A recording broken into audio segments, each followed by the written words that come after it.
ఏదైతే బందరులో రజకీకి సంబంధించినటువంటి డాక్టర్ గారిని హీనంగా ఆయన్ని కొట్టి దౌర్జన్యం చేసి మోకాల మీద నిలబెట్టి క్షమాపణ చెప్పించేటువంటి దుర్మార్గ ప్రభుత్వం ఈరోజు వచ్చింది.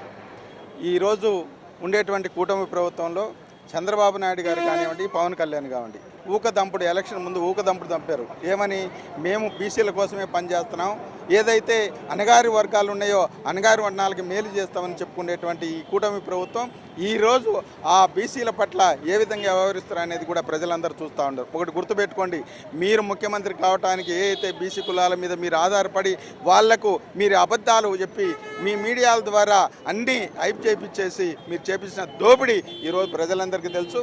మీరు ఈ విధంగా బీసీలకైనా వెంటపడి వాళ్ళని విమర్శిస్తూ వాళ్ళని అవమానపరుస్తూ వాళ్ళని ఎట్టంటే మాట్లాడే స్థితి ఈరోజు ప్రతి ఒక్క బీసీ గమనిస్తున్నారు.